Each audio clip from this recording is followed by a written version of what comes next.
Welcome again to my channel. Today's session is based on relationship between integration and differentiation and what is the detailed meaning of the integration. Yes, what is the detailed meaning of the integration? So this session is completely based on this topic. जैसा कि आप अब अपनी screen पे देख रहे हैं, Newton and Lebanese vs Newton means ये जो दो साइंटिस्ट हैं, Lebanese developed integration and Newton developed differentiation. First हमारी डिफरेंशिएशन डेवलप हुई, उसके काफी टाइम बाद, काफी इयर्स बाद हमारा इंटीग्रेशन आया, राइट. फिर हमने उन दोनों के बीच में रिलेशनशिप हमें मिल गया. क्लियर. तो कैलकुलस जो इन दो साइंटिस्ट की हमारे पास देन है, this is the beauty of calculus. Integration and differentiation is the beauty of the calculus, right. तो आज हम उसी के बारे में बात करेंगे. First we will study what is the meaning of the integration. Integration, this is the reverse process of the differentiation. This is the reverse process of the differentiation. So एक एग्जाम्पल लेते हैं. डिफरेंशिएशन में हमने d by dx किया x square का, we will get 2x. अगर 2x का मैंने डिफरेंशिएशन इंटीग्रल किया तो we will get 2x square divided by 2. You know कि क्या होगा, x की पावर n 1 है तो n plus 1 divided by n plus 1. we cancel करेंगे 2 से 2 तो हमारे पास x स्क्वेयर आ जाएगा, राइट. तो यू कैन सी इजिली कि जो हमारा डिफरेंशिएशन एंड इंटीग्रेशन है वो आपस में कैसे रिलेट करता है, राइट. अब मैं एक एग्जाम्पल ले रही हूँ. इंटीग्रल का मीनिंग क्या होता है, this is the reverse process का मैंने आपको बताया. इंटीग्रल में हम क्या करते हैं, area under the curve, area under the curve होगा वो हम इंटीग्रेशन में फाइंड आउट करते हैं, राइट. अब आप यहाँ पे देख ही रहे हैं कि मैंने ग्राफ बनाया हुआ है, इसको छोटे छोटे पार्ट्स में हमने डिवाइड किया हुआ है. यहाँ से तो आपको काफी बड़े दिख रहे हैं, इसको बिल्कुल माइनर से पार्ट्स में हमने डिवाइड करना है, बिल्कुल माइनर से पार्ट में, कि बिल्कुल जब हम इनको सम करें तो वो हमारा अप्रोक्स आंसर इक्वल आ जाए, राइट. अभी तो हमें यहाँ से गैप नजर आ रहा होगा, जब हम इसको जूम करते हैं बिल्कुल पास बिल्कुल छोटा सा, बिल्कुल बारीक स्ट्रिप को, बिल्कुल ना के बराबर जो हम डिस्टेंस लेते हैं ना, उन स्ट्रिप्स में इसको डिवाइड करके उनका हमें आंसर एरिया निकालना, फिर उन सब एरिया को प्लस कर देना, is called the integration. Means ये जो हमें दिया हुआ है ये पार्ट, ये ना के बराबर पार्ट लेके स्मॉल पार्ट्स में area under the curve divide करके उन सब का सम निकालना. रेक्टेंगल स्ट्रिप में डिवाइड किया, काफी सारे रेक्टेंगल स्ट्रिप्स में डिवाइड हो जाएंगी, 100, 1000 हम गिन भी नहीं सकते, राइट. तो गिनना मुश्किल है, मीन्स कि उन सब को फिर हमें प्लस कर देना, जिससे हमें पता लग जाता है मीनिंग एरिया, जिससे हमें पता लग जाता है एरिया. अब एक एग्जांपल लें, अगर हम जैसे स्कूल से होम जा रहे हैं या होम से स्कूल आ रहे हैं, तो आपको पता ही है कि हमारी जो वेलोसिटी होती है वो सेम नहीं रहती है, राइट. वो वेलोसिटी हमारी सेम नहीं होती है, तो उनका छोटे छोटे पार्ट्स में डिवाइड करके उनका सम करना, this is called the integration. तो आपको पता लग ही गया होगा कि ये जो इंटीग्रेशन का सिंबल आप यहाँ देख रहे हो, इसका मीनिंग क्या होता है, सम करना. इसका मीनिंग क्या होता है, सम करना. Is that clear. अब देखो कि हम इंटीग्रेशन में क्वेश्चन हमेशा पूछा जाता है कि हम ये प्लस सी क्यों ऐड करते हैं. This is called arbitrary constant. हम यहाँ पे आई भी ऐड कर सकते हैं, तो ये ऐड क्यों होता है. देखो स्टूडेंट्स, अगर मैंने डिफरेंशिएशन किया एक्स स्क्वेयर प्लस 1 का, then we will get 2x. अगर मैं डिफरेंशिएशन करूँ एक्स स्क्वेयर प्लस 2 का, then again we will get 2x. अगर मैं इंटीग्रेशन डिफरेंशिएशन करूँ एक्स स्क्वेयर प्लस 1000 का, then again we will get 2x, right. तो आप देख सकते हो कि ये जो कांस्टेंट है वो डिफर कर रहा है हर बार, तो उस कांस्टेंट को कुछ ना कुछ तो आ रहा है ना. अगर मैं सिंपल एक्स स्क्वेयर का करूंगी तब भी 2x आएगा.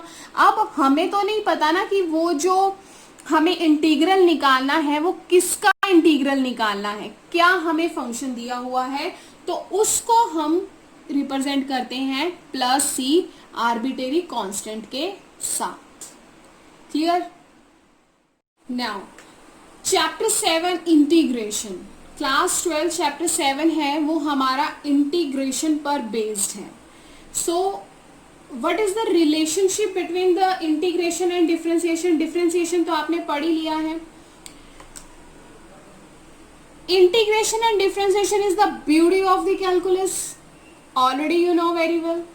डिफरेंशिएशन का बेटा जब हम डेरिवेटिव करते हैं, उसका डायरेक्ट जो होता है वो क्या होता है, क्या चीज मीन्स उसमें हम फाइंड आउट करते हैं, दैट इज रिलेटेड है इंस्टेंटेनियस रेट ऑफ चेंज से। Means derivative of a function depend है मीन्स रिलेट है इंस्टेंटेनियस रेट ऑफ चेंज से। एंड जो हमारा इंटीग्रेशन है, integration is relate area under its graph. Means आप जैसे कि यहाँ पे ग्राफ देख ही रहे हैं, एरिया, इस ग्राफ का एरिया निकालना अंडर द कर्व, मीन्स जब हमें अंडर द कर्व एरिया निकालना होता है तो वो क्या होता है, हमारा इंटीग्रेशन। क्लियर? इसको स्मॉल स्मॉल सेगमेंट्स में बिल्कुल बारीक बारीक स्ट्रिप्स में, ना के बराबर डिस्टेंस वाली स्ट्रिप्स में डिवाइड करते हैं, उनका एरिया निकाल के उनका सम कर देना ही कहलाता है इंटीग्रेशन। क्लियर? तो स्टूडेंट्स क्लास 12th में आप दो टाइप के इंटीग्रल पढ़ोगे, that is indefinite integral and defined integral. Indefinite and definite means indefinite integral क्या होता है, जिसमें हमें फाइंड आउट करना होता है area under the curve, means having no boundaries, जिसकी कोई भी बाउंड्री नहीं होती है। फंक्शन जो हमें दिया होता है, जैसे हमें इसका इंटीग्रल फाइंड आउट करना है, तो इट मीन्स ये क्या है, हमारा इनडेफिनाइट है। तो ये देखिए मैंने आपको यहाँ पे ग्राफिकली रिप्रेजेंट करके दिखाया है, इसमें हमारे पास कोई भी बाउंड्री नहीं है कि हमें कहाँ से कहाँ तक का करना है। ये कंप्लीट जो ग्राफ है, हमें इसका अगर हम area under the curve find out करते हैं तो वो हमारा आ जाता है पूरे कंप्लीट का इनडिफाइनाइट में। क्लियर? एक एग्जाम्पल ले रहे हैं, मान लो अगर मेरे पास under root x d x है, इसका करना है, तो बेटा अंडर रूट का मीनिंग है एक्स की पावर 1/2 dx, इसका हम करेंगे 2/3 x 3/2 प्लस सी। ये है हमारा example, this is the example for indefinite integral का। अब हम करते हैं बात डिफाइनाइट इंटीग्रल की। डिफाइनाइट इंटीग्रल में क्या होता है कि हमारे पास ये जो आपको ग्राफ दिख रहा है, इसकी हमें बाउंड्रीज गिवन होती हैं कि हमें इतने पार्ट से लेकर इतने पार्ट तक का ही एरिया फाइंड आउट करना है। तो it means having the boundary, आप कोई भी ले सकते हो, 0 से 4 कुछ भी बाउंड्रीज आपको दे सकते हैं वो, तो वो हमारी बाउंड्रीज आ गई। रिजल्ट्स इन अ नंबर, तो हमारा जो आंसर आता है वो कैसा आता है, नंबर्स में आता है। क्लियर? रिजल्ट किस में आता है, नंबर्स में आता है। सेम एग्जांपल जो मैंने ऊपर लिया था उसको मैं डिफाइनाइट में ले रही हूँ, 0 से 4। ये हमारा इंटीग्रल का साइन आपको पता लग गया, इसका मतलब क्या है, सम। छोटे छोटे पार्ट्स हैं इसके, इसको कट करके उनका इंटीग्रल निकाल कर उनको सम कर देना, छोटे छोटे पार्ट्स में डिवाइड करके उनका सम करते हैं इंटीग्रल में हम। 0 से 4 under root x d x, 0 से 4 एक्स की पावर 1/2, तो हमारा इसका आ जाएगा, इसको बेटा हम बोलते हैं upper limit and this is for lower limit. इसको हम बोलते हैं upper limit, this is for lower limit. Clear? अब हमें इसका अगर हम डिफरेंशिएशन करेंगे तो हमारा आ जाएगा, पहले हमें क्या करना होता है, x की पावर 1/2 का इसका डिफरेंशिएशन किया, वी विल गेट 2/3, 1/2 आगे आ जाएगा, फिर x की पावर का करेंगे तो पूरा कंप्लीट इसका जब हम इंटीग्रल कर देंगे, इंटीग्रल करना है, डिफरेंशिएशन नहीं करना। इसका इंटीग्रल देखो हमारा क्या हो जाएगा, x की power 1/2 plus 1, 1/2 plus 1। Is that clear? तो यहाँ पर आ जाएगा x की पावर 3/2 और डिवाइडेड में 3/2। तो ये जो 3/2 होगा वो ऊपर आके हमारा बन जाएगा 2/3 x की पावर 3/2। डिफरेंशिएशन नहीं, इंटीग्रेशन करना है हमने। तो अब हमें क्या करना होता है, अपर लिमिट के लिए हमने लगाया एंड फिर बीच में माइनस का साइन और फिर हमारा बेटा लगेगा लोअर लिमिट के लिए। क्लियर? फिर हमने लगाया लोअर लिमिट के लिए। अपर लिमिट हमारी 4 है, एक्स के प्लेस पे मैंने 4 पुट कर दिया। लोअर लिमिट हमारी 0 है तो एक्स के प्लेस पे मैंने 0 कर दिया पुट। तो अब इन दोनों को सॉल्व करके जो हमारा आंसर आया है दैट इज 5.333। क्लियर? आप इसको सॉल्व कर सकते हो, 2 की पावर 2, 2 से 2 कैंसिल, राइट? तो कंप्लीट सॉल्व करके इसका हमारा आंसर आ जाएगा 5.333।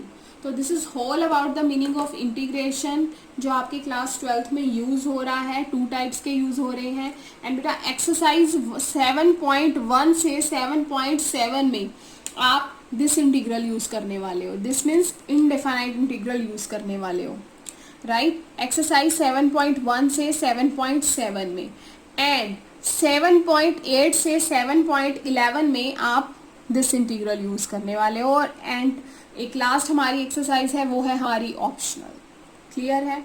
So this is all about the integration. अगर आपको वीडियो पसंद आई हो तो वीडियो को लाइक जरूर करें।